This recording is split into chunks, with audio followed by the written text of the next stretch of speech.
I bet we've all had moments when someone in authority has told us to do something, and we scratched our head and thought, I'm not sure if that's the best approach.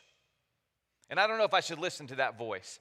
Maybe you had a coach at one point, and it's 100 and whatever degrees outside in Texas, and it's the third practice of the day, and they want you to do another lap or another set of exercises, and you're thinking, if I do what this person is telling me to do, I'm going to get sick or pass out. Should I do this or not? Maybe you're at work or at school, and a boss or teacher tells you to do something in a way that you know is going to take way too long. You know a better way to do it. It's more efficient, but they want it done their way, and you're thinking, well, I can do that, but I'm going to be here an extra 3 hours. I don't know if I should listen to this voice or do what I know is right. Maybe you've had an argument with your GPS. Watch this clip. That is a very good point. There are times when the, quote, official word doesn't line up with what you know to be true, and you have to decide, do I go along or do I trust what I know is right? In the second half of Acts 5, we see power breaking loose. There are apostles healing the sick and crowds gathering from all over Jerusalem. People are laying in the streets just hoping Peter's shadow might fall on them.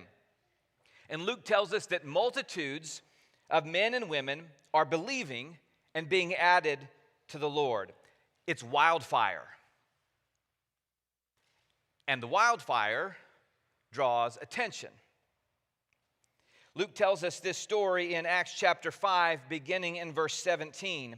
Then the high priest and all his associates, who were members of the party of the Sadducees, were filled with jealousy. They arrested the apostles and put them in the public jail. Now, these priests and associates, the ones from the Sadducees, they were among the most religious people in Israel. They were the guardians of the temple. They were the interpreters of the law. And instead of rejoicing at God bringing more people in, they feel threatened. And they put up a boundary, and they put that threat in jail. But during the night, an angel of the Lord opens the cell doors and tells the imprisoned apostles, go stand in the temple courts and tell the people about this new life. And at daybreak, the high priest, not knowing what's happened, sends for the apostles. And the guards go and they find the cell locked and the apostles gone. And someone says, look, they're right back out there. To me, it's almost like a cartoon scene. You know those times when Elmer Fudd would like chase Bugs Bunny into the hole and think he's got him trapped down there and he just appears right behind him? That's what's happening here. The priest has no clue what's going on. He's angry and he hauls the group of apostles back before the Sanhedrin and he says to them, we gave you strict orders not to teach in his name. Yet you filled Jerusalem with your teaching, and you're determined to make us guilty of this man's blood. His first question to them is not, how did you get out here? It's not, seems like we have a double agent in the priesthood. That's not his concern. His concern is, you're disobeying. And that's when Peter and the others dropped this line. We must obey God rather than human beings. Now that phrase, we must, literally it's the word, it is necessary for. He's saying it is necessary that we obey God rather than human beings. And when that phrase shows up in Scripture, the it is necessary phrase, it's kind of like a divine mandate. He's not just saying, well, it's important for us to. He is saying, because of our conscience and our faith and what God is commanding, we have to obey him and not you. When we hear Peter's words about obeying God rather than human beings, it might be that our minds first turn to things like civil disobedience, Thoreau's famous essay. He was, in 1946, thrown in jail overnight because he did not want to pay a poll tax that was funding a war he disagreed with. So he elected to disobey and spend the night in jail. And upon his release, he penned the essay we know as Civil Disobedience. That essay inspired many others, like Gandhi, Martin Luther King Jr., many others who found courage in his writing to stick up for the truth, for some of them even sticking up for God and listening to that voice, instead of a human voice they thought would cause them to violate their conscience, violate their faith. So when we think of civil disobedience, we often think of standing up to the human, secular government authorities. And that's partially true. I will say, if we're not careful with that line of thought, we might only want to resist when it's the people we don't like who are in power. When our team isn't in charge, we can notice every abuse, and when our team is in charge, we can sometimes be softer. In fact, I have a theory. You can tell me if you agree with this theory or not. I think that you can tell a person's current stance on those in charge by how many syllables they use when they say this word. Now, when things are going fine, it's the government. 3 neat syllables. But when we're fed up, and we're good Texans, what do we say? The government. Maybe we could be a little more consistent at times. And if you strip away all the partisan labels and just list actions of human governments through the years, you can find a list of ways that they might have intentionally or unintentionally asked people of faith to violate their conscience. I have a list, you might have your own, and they might look similar or different. That's okay. The point is, the call to obey God and not humans cuts across the aisle.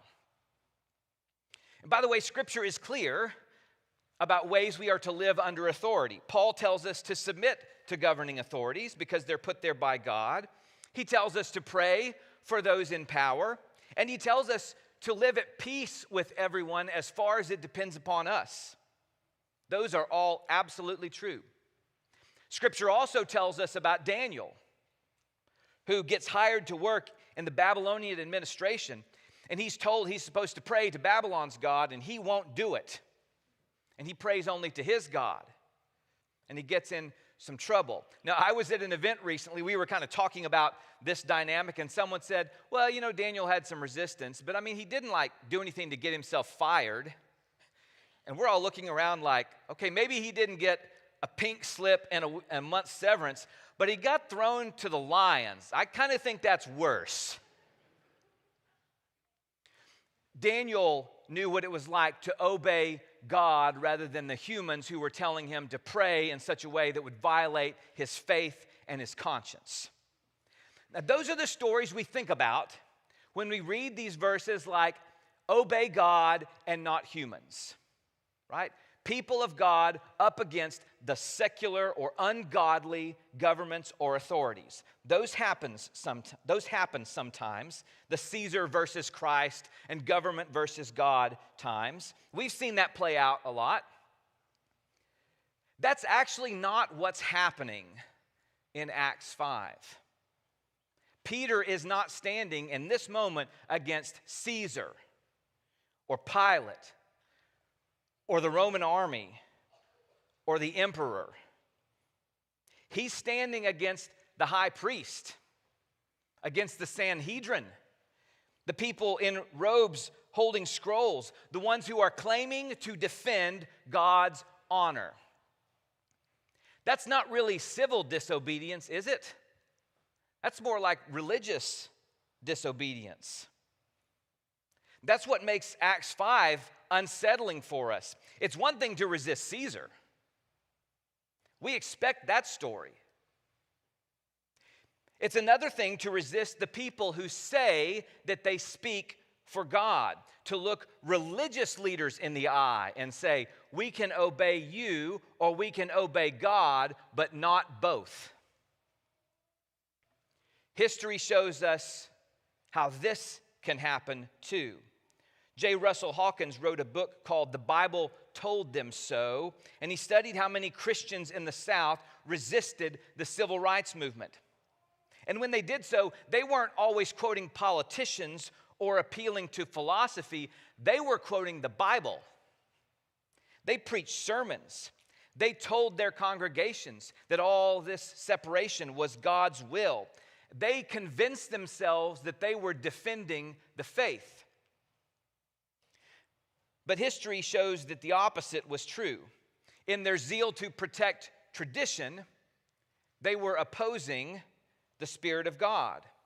Can you imagine sitting in church while the preacher pounds the pulpit and says, God does not want every person to vote. God himself says separate but equal. What do you do when the voice of religion is telling you to defy the work of God? That's not just a 1960s problem. It's a temptation as old as the Bible itself. And again, God moves in new ways, and religious people, sometimes convinced they're on God's side, end up resisting him. Sometimes that's big, like denomination-wide, institution-wide, society-wide. It's big kinds of moments. Sometimes it's smaller and more personal. It's people who say, you know, if your preacher or church doesn't say exactly what I think they should say about this hot button moment in society, you should find a new church. And that one's frustrating because the people saying it often have no idea what it's like to lead a church or to try to shepherd a diverse body of believers or to listen carefully to the Spirit rather than just parroting some latest talking point.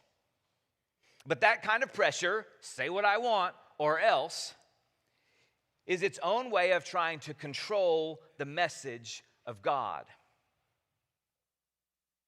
But for all of us, Peter's words leave us with a choice. Whose voice do we obey? It's easy to obey God when it earns us applause.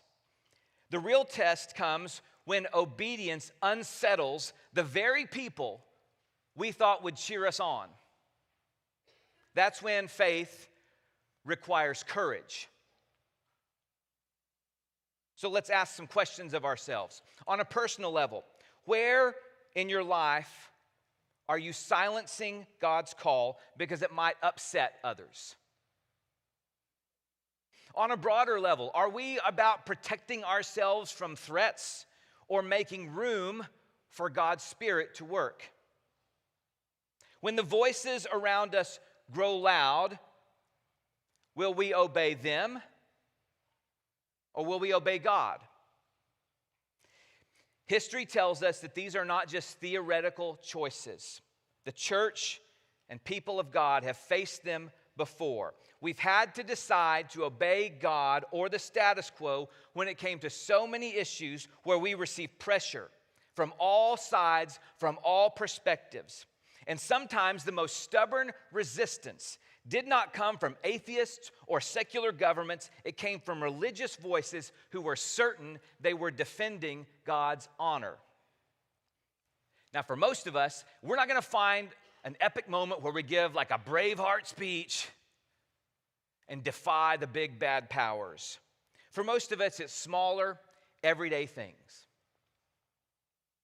When I'm at work and everyone's talking about others in some unethical, unchristlike way, will I obey God or go along and obey others? When I'm at school and my friends at the lunch table are speaking about others and excluding them, and there's all this pressure to go along, will I obey God or will I obey humans? When we're watching the news or listening to a podcast or spending time on YouTube, and someone tells us that half the country is our enemy instead of people made in the image of God, when they tell us that we should only view those people as enemies to be defeated, will we obey God or will we obey humans? When any kind of religious voice tells us to silence those threats, or it's us against them, will we obey God or will we obey humans?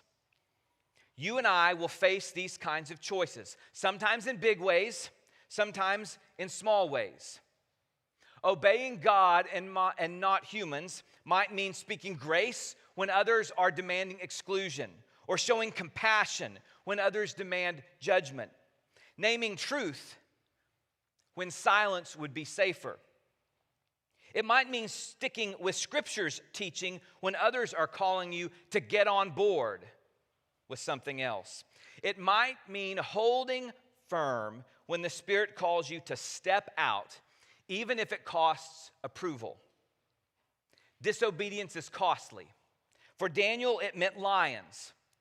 For the apostles, it meant beatings and imprisonment. For others throughout history, it's meant ridicule and exile, sometimes even death. But obedience to God carries a promise. You will never obey alone. The Spirit is right there with you, just as it was with Daniel, just as it was with the apostles who looked those leaders in the eye and said, we have got to obey God and not you. The Spirit is right there with you when your faith calls you to say, I must obey God. So if a voice, civic or religious, tells you to keep people out or draw lines or stop talking about Jesus or soften God's commands, may you have the courage to obey God and not humans. Because in the end, the safest place to stand is not with the approval of human beings. It is in obedience to God.